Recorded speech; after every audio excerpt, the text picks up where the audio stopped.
ចិត្តខាងធ្វើអំពើបងស្រីខ្ញុំឆ្នាំ2016ខ្ញុំឈ្មោះតារា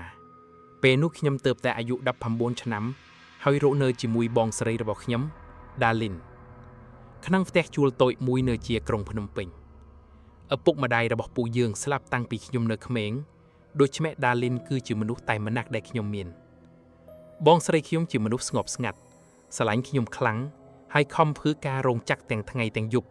ដើម្បីឲ្យខ្ញុំបានរៀនបន្តទោះជាជីវិតលំបាកយ៉ាងណាគាត់មិនដែលត្អូញត្អែតែអ្វីដែលខ្ញុំមិនដឹងគឺមានមនុស្សម្នាក់កំពុងសម្លឹងមើលពួកយើងគ្រប់ថ្ងៃអ្នកជិតខាងរបស់ពួកយើងឈ្មោះពូសឿនគាត់អាយុប្រហែល80ឆ្នាំរស់នៅម្នាក់ឯងក្នុងផ្ទះឈើចាស់មួយជាប់ផ្ទះយើងមុខគាត់ស្លេកសក់ស្កើហើយចូលចិត្តឈរមើលមនុស្សពីក្រោយវាំងនឿនអ្នកភូមិមិនសូវចូលចិត្តគាត់ទេគេថាគាត់ចូលចិត្តអំពើអាបធ្មុំនិងធ្លាប់មានប្រពន្ធម្នាក់បាត់តួដោយអាថ៌កំបាំងដំបូងខ្ញុំគិតថាវាគ្រាន់តែជាពាក្យចចាមអារាមរហូតដល់ថ្ងៃមួយបងស្រីខ្ញុំចាប់ផ្ដើមផ្លាស់ប្ដូរដាលីនចាប់ផ្ដើមភ្ញាក់កណ្ដាលយប់រាល់ថ្ងៃគាត់ឈរនៅមុខបង្អួចសម្លឹងទៅផ្ទះពូសឿនដូចមនុស្សត្រីអ្វីមួយហើយបងធ្វើអីហ្នឹងគាត់ងាកមុខយឺតភ្នែកគាត់ក្រហមហើយមុខស្លេកខ្លាំងគេកំពុងហៅបងអ្នកណាដាលីនស្ងៀមបន្តិចមុនខ្សឹបអ្នកនៅផ្ទះជាប់យើងខ្ញុំញាក់សាច់ភ្លាមថ្ងៃបន្ទាប់បងស្រីខ្ញុំចាប់ផ្ដើមឈឺគាត់មិនសូវញ៉ាំបាយនិងរាងកាយស្គមចុះលឿនខ្លាំងតែអ្វីដែលគួរឲ្យខ្លាចគឺរៀងរាល់ព្រឹកខ្ញុំតែងឃើញស្នាមខ្មៅនៅករបស់គាត់ដូចមានមនុស្សចាប់កខ្ញុំសួរគាត់តែគាត់តែងឆ្លើយដដែលយប់មិញបងសុបិនឃើញគាត់អ្នកណាពូសឿនគាត់និយាយថារៀងរាល់យប់គាត់ឃើញពូសឿនអង្គុយនៅចុងគ្រែមើលគាត់មិនដាក់ភ្នែកពេលខ្លះគាត់ឮសំឡេងខ្សឹបនៅត្រចៀកមុខនៅជាមួយខ្ញុំចាប់ផ្ដើមខឹងល្ងាចមួយខ្ញុំដើរទៅផ្ទះពូសឿនផ្ទះគាត់ងងឹតនិងស្អុយខ្លាំងទ្វារបើកតិចដូចរងចាំមនុស្សចូលពូខ្ញុំសំឡេងឆ្លើយខ្ញុំដើរចូលយឺតក្នុងផ្ទះមានធូបឆេះពេញហើយជញ្ជាំងបិទដោយក្រដាសអាគីមនៅកណ្ដាលបន្ទប់មានរូបតុក្កតាធ្វើពីចំបើងមួយហើយនៅលើរូបតុក្កតានោះមានរូបថតបងស្រីខ្ញុំបិទជាប់បេះដូងខ្ញុំធ្លាក់ចុះភ្លាមនោះសំឡេងបរោះម្នាក់លាន់ពីក្រោយខ្ញុំកុំប៉ះវាខ្ញុំងាកក្រោយពូសឿនឈរនៅទីនោះមុខគាត់ញញឹមស្ងួតតើពូធ្វើអីបងខ្ញុំគាត់មិនឆ្លើយគ្រាន់តែដើរយឺតទៅកាន់តុបងស្រីឯងមិនធម្មតាទេខ្ញុំខឹងខ្លាំងបើពូធ្វើអីគាត់ខ្ញុំប្តឹងប៉ូលីសពូសឿនសាយតិចប៉ូលីសមិនអាចជួយបានទេភ្លាមនោះខ្យល់ត្រជាក់បក់ពេញបន្ទប់ទៀនទាំងអស់រលត់ហើយខ្ញុំឮសំឡេងស្ត្រីយំពីជាន់លើជួយខ្ញុំផងខ្ញុំសម្លឹងឡើងលើយឺតមានមនុស្សម្នាក់ឈរនៅចុងចន្ទាសក់វែងសម្លៀកបំពាក់សហើយមុខពោពេញទៅដោយឈាមខ្ញុំរត់ចេញពីផ្ទះនោះភ្លាមយប់នោះបងស្រីខ្ញុំកាន់តែអាក្រក់គាត់ចាប់ផ្ដើមនិយាយម្នាក់ឯងហើយសើពេកគ្មានមូលហេតុ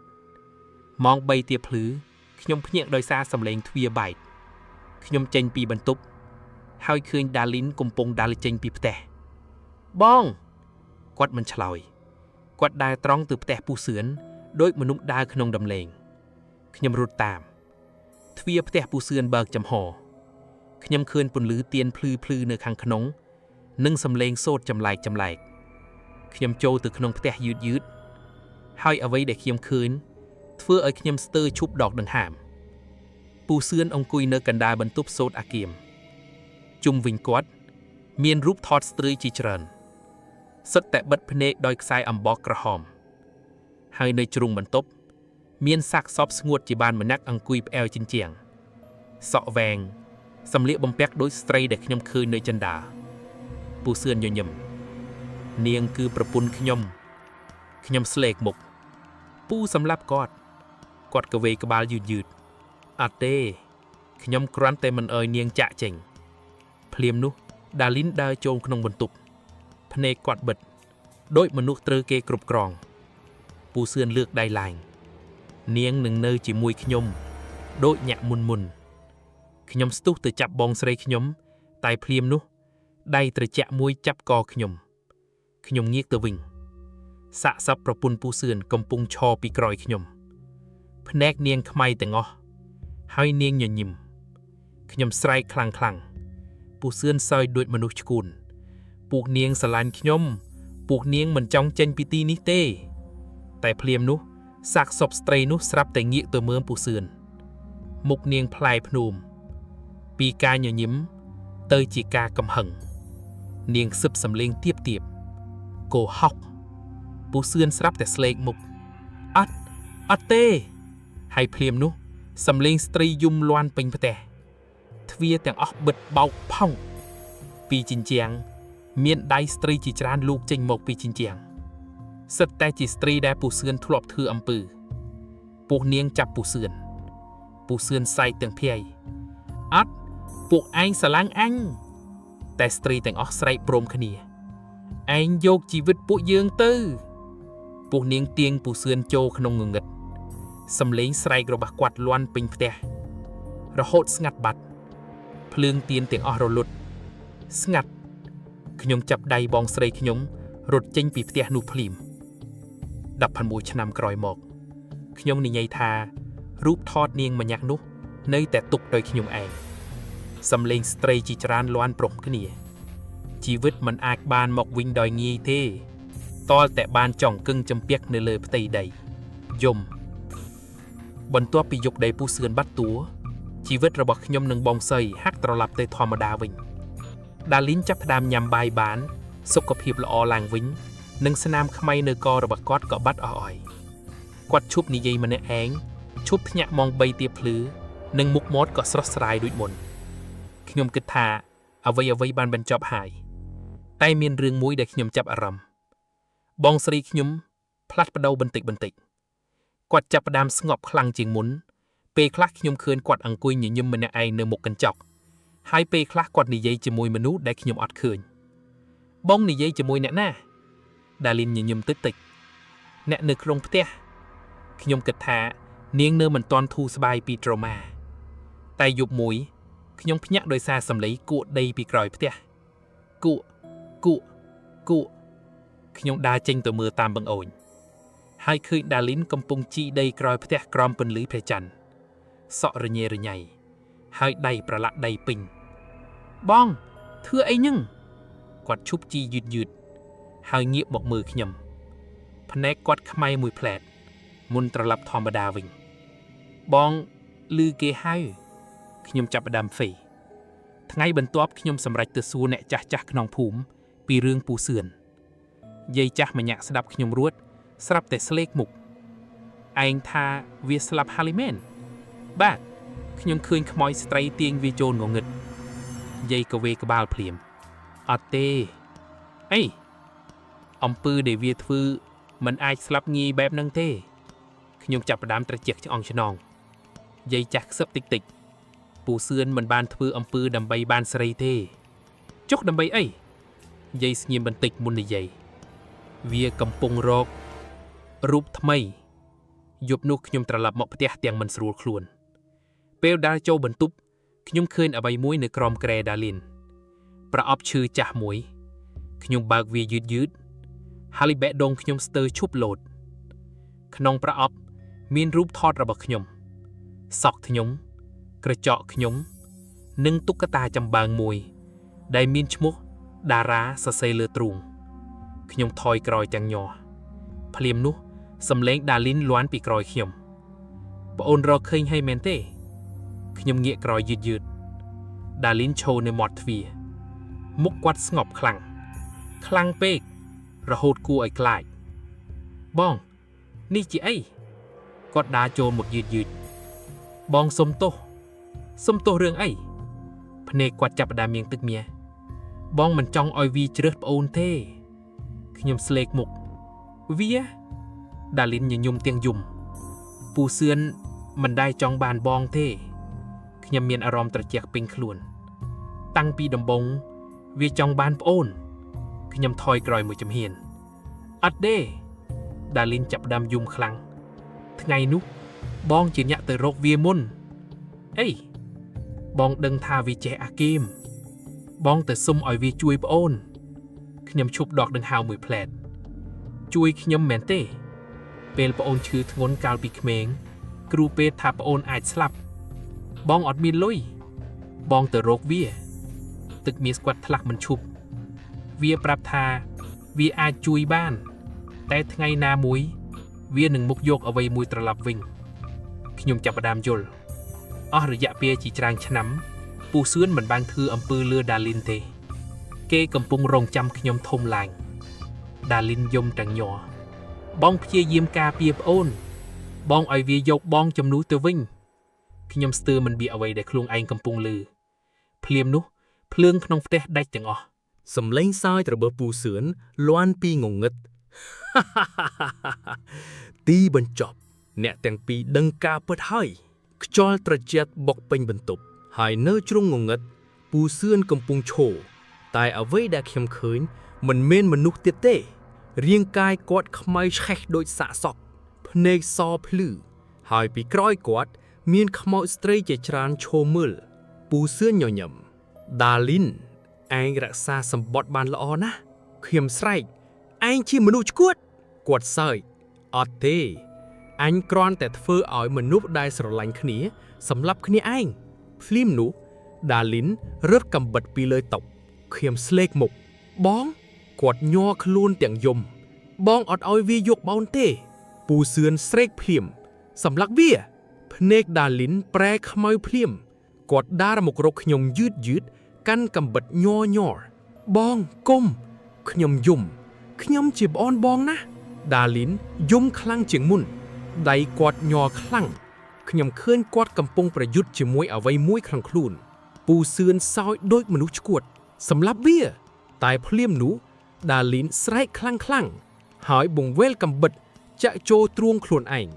ឈាមហូរពេញឥដ្ឋខ្ញុំស្រែកទាំងឆ្កួតបងដាលីនដួលខ្លាំងដៃខៀង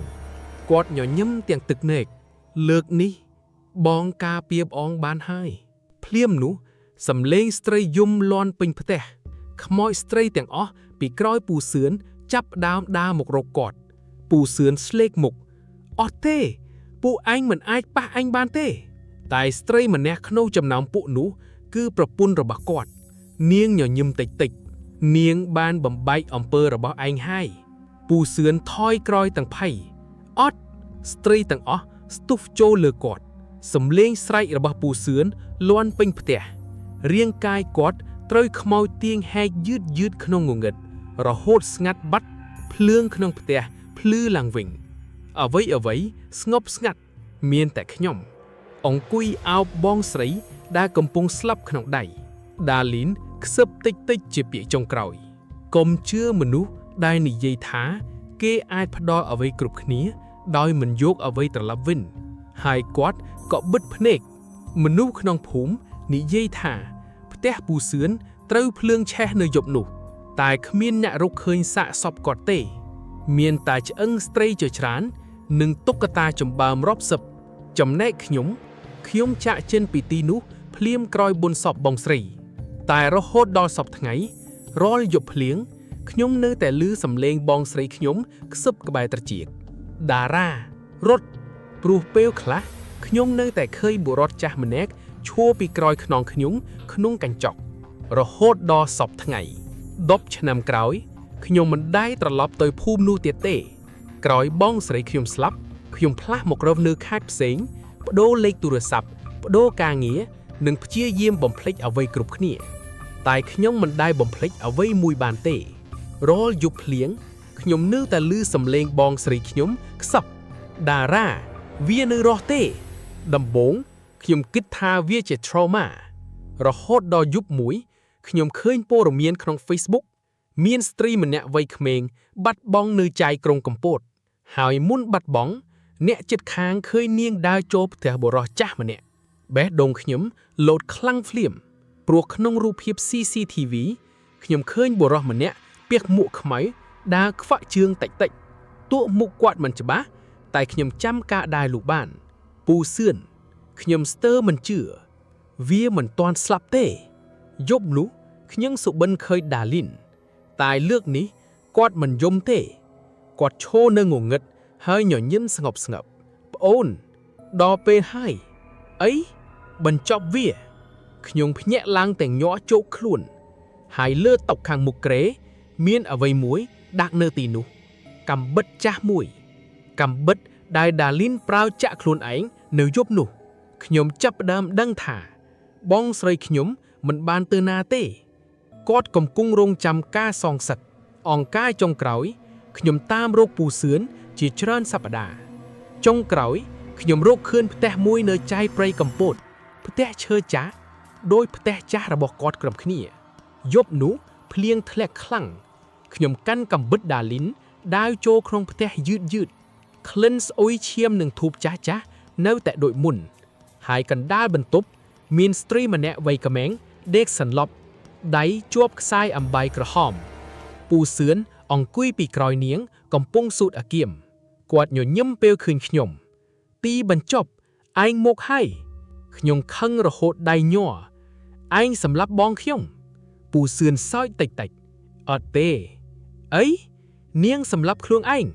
ភ្លាមនោះខ្យល់ត្រជាក់បក់ពេញផ្ទះទៀនរលត់ទាំងអស់ហើយពីក្រោយខ្ញុំសំឡេងស្ត្រីជាច្រើនខ្សឹបព្រមគ្នាសម្លាប់វាខ្ញុំងាកក្រោយយឺតខ្មោចស្ត្រីទាំងអស់កំពុងឈរនៅទីនោះរួមទាំងដាលីនតែអ្វីដែលធ្វើឲ្យខ្ញុំញ័រទាំងខ្លួនគឺបងស្រីខ្ញុំមិនមែនដូចមុនទេភ្នែកគាត់ខ្មៅងងឹតមុខស្លេកហើយសំឡេងគាត់ទាបខ្លាំងណាស់វាមិនសមស្លាប់ងាយទេពូសឿនសើចដូចមនុស្សឆ្កួត